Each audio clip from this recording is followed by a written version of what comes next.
Hello everyone. It's going to be a busy day, and I'm just going to jump straight to the highlights right now and start with today's excerpts.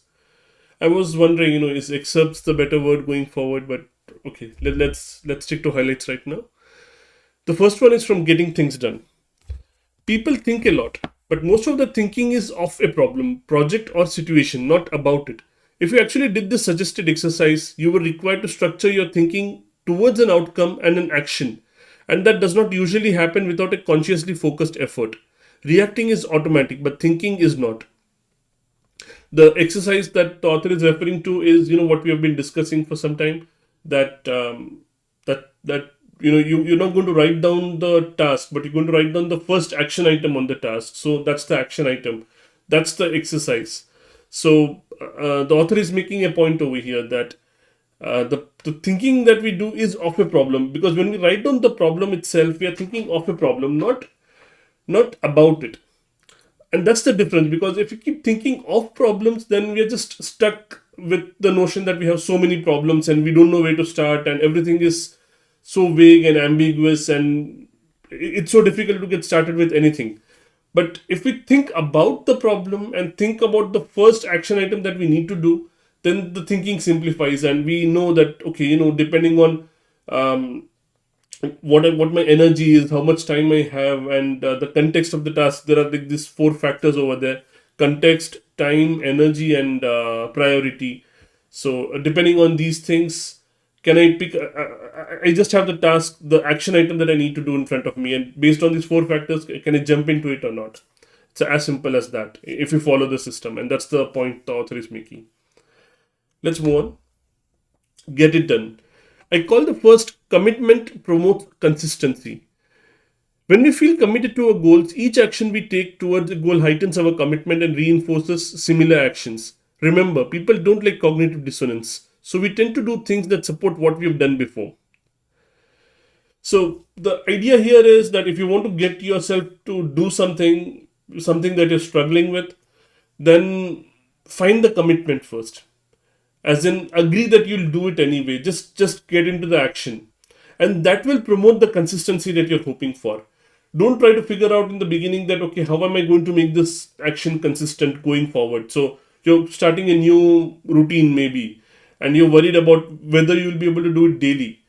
But don't worry about that right now. First of all, get committed. Just start with it. The action itself will help in creating the consistency you're hoping for later on. Because when we feel committed to our goals, like the author says, each action we take towards a goal heightens the commitment. So it's like it's a feedback loop. So we take an action, it increases the commitment, and then that promotes the consistency, because that reinforces similar actions. Like, again, it's there in the highlight. And why does this work? Because people don't like cognitive dissonance. So if you're doing something, you're kind of tricking yourself that, no, you're doing this because you are consistent at it, you are committed to it. Because the alternative is that you're doing it just for the sake of doing it, which you will not be able to accept as readily. So we tend to do things that support what we've done before. All right, I think enough time. Let's move on. Another get it done. Another remedy involves adopting a learning mindset that emphasizes growth. When you learn, your goal is not to get it right, but rather to improve your skills. So, another strategy, if you want to get started with something and you're not sure if you're going to do it right, then rather than having that attitude of I need to do this perfectly, have the attitude that this is an experiment, or I'm just learning from this. It's a trial, it's an experiment, or it's a trial. Have that attitude, because if you do that, you're giving yourself permission to fail. If you're starting with the if in the beginning of the task your thought is that I need to do this properly, then you're removing that permission to fail, and then you get that anxiety and the procrastination of, can I begin or can I not begin, and so on. But if you give yourself permission to fail, and you do that by thinking that this is an experiment, if it fails, yeah, it's a learning. If it fails, it fails, it's fine. So yeah, when your goal is to not to get it right, but rather to improve your skills. The voltage effect. We found that not only do more women we found that not only do more women apply to job postings that clearly state that wages are negotiable, but they're also willing to negotiate as hard as men, and in many cases, even harder. Men, on the other hand, are more drawn to postings in which the rules around compensation are ambiguous, likely because this is where they reap disproportionate rewards relative to women. And most troubling of all, low performing men bargain the most when salary is vague, whereas the most exceptional women tend to hold back. This highlight, I don't really need to speak to the content, I think it's pretty well described, but it shows the uh, in our society the difference between for example the pay gap difference is kind of a very discussed topic right now. It has been for a while. So why does this make this notion of equity and everything, why is it so challenging? Because the psychology differs, because of the bias and like the preconceived notions that society has defined within us. It kind of leads to these outcomes. So for example, outcome that low performing men bargain the most when the salary is vague. So if the salary is vague, that's where men thrive, especially low performing men. Whereas the most exceptional women, they are encouraged for, I mean, this kind of self doubt is imbibed in them, and they tend to hold back. So it just goes to show, why equity is such a challenging topic. Let's go on to the leader's greatest return. Developing leaders is even harder. It's like herding cats. That is why so many people who lead let themselves become comfortable attracting and leading followers instead of seeking out and developing leaders. Followers usually follow, leaders not so much. So the contrast the author is making is attracting leaders rather than attracting followers, because leaders, they have a mind of their own, they have their own way of doing things. So they're not going to, it's not easy to attract them, because it's easy to attract followers, it's easier to attract followers as a leader. But if your intention is to develop leaders, that is, if your intention is to multiply your efforts, then you have to take the more difficult journey of attracting leaders. And yeah, it's like the author says, it's even harder. It's like herding cats. That's one. To $100 million offers. The reason people buy anything is to get a deal. They believe what they're getting, the value, is worth more than what they're giving in exchange for it, the price. The moment the value they receive dips below what they're paying, they stop buying from you. This price to value discrepancy is what you need to avoid at all costs. So, similar to the excerpt that we discussed yesterday about the perception, it was about supply versus demand, right? So, this is something similar.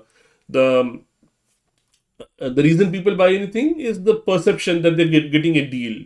What the value they're getting is more than the price they're paying for it. And if you think about it, all of us think that way. We all think of return of investment, and return of investment must be multiple times. It has to be 2x, 3x, 10x for it to make sense. So if you feel that the value you're getting is not below the price, you're not going to buy that anymore, right? So yeah, I think it's stating the obvious, but it's kind of sometimes it's the obvious things that we forget. Getting things done. You can fool everyone else, but you can't fool your own mind. It knows whether or not you've come to the conclusions you need to, and whether you put the resulting outcomes and action reminders in a place that can be trusted to resurface appropriately within your conscious mind. So the author is making it's the author is talking about a capture system. Capture as in whatever thoughts you're having, whatever is happening, the events around you, you're capturing them in a system which you'll refer later. Not something like you'll write it on a piece of paper and throw it away. By the way, I believe even that is effective. If the thing is, if you just want to get it out of your mind, yeah, that is effective. Write something down, and it's out of your mind now. And then whatever, even if you're not going to read it anymore, if even if you're not, I'm sorry, even if you're not going to read it at all, it's not it's not going to differ. It's not going to make a difference. But if the thing is about tracking a task, then you can't fool your mind, right? You have to write it down in a place. You have to capture it in a place where you're going to refer to it later. Otherwise, your mind is still going to hold on to that because you know that you're not going to refer to it later. Your mind is not free of it. And the point over here is that with the capture system is that you free your mind. You remove this task from your mind into a trusted place where you where as in you can trust it. You can trust it to come up in at the time when you need it, and now your mind is satisfied that okay, yeah, I don't need to worry about it anymore. And that's the first step, the capture step. That's the first thing that you need to do in the getting things done system. That free up your mind so that you can now actually focus on what you need to do right now. Going on, six types of working genius. W identifies the need for change. So W refers to wonder. The I creates the solution. I is invention. The D evaluates and refines the solution. D is discernment and recommends it for action. The G rallies people for action. G is galvanizer. The E provides support and human capital. That's enablement. And the T makes sure that the work gets accomplished and achieves the desired results. That's tenacity. So these are the six types of working genius. This sentence, it captures all the different roles that these geniuses play in a task. So the notion of the book is, it's something like this had come up earlier, and we didn't have time to discuss it. We don't have a lot of time today either, but I'm just going to cover a quick summary. That the idea is that there are six types of working genius, and um, you may have maybe two of them, maybe like one of them or two of them are your geniuses. The remaining are either your competencies or they're your frustrations. So depending on what your geniuses are, so like if your genius is wonder, so you're good at identifying the need for change. It's not just that you're good at it; it's that actually gives you energy. So again, I think it's a it'll take a long time to explain everything, but yeah, this is kind of a summary of all this six different types of geniuses. It shortens to this backronym widget. So W for wonder, I is invention, D discernment, G is galvanizer, E is enablement, and T is tenacity. And these are, you can kind of like any task or any project, you can break down the project into these phases as well. And the idea is that an individual may be good at different phases of a project. For now, we'll go on to cues.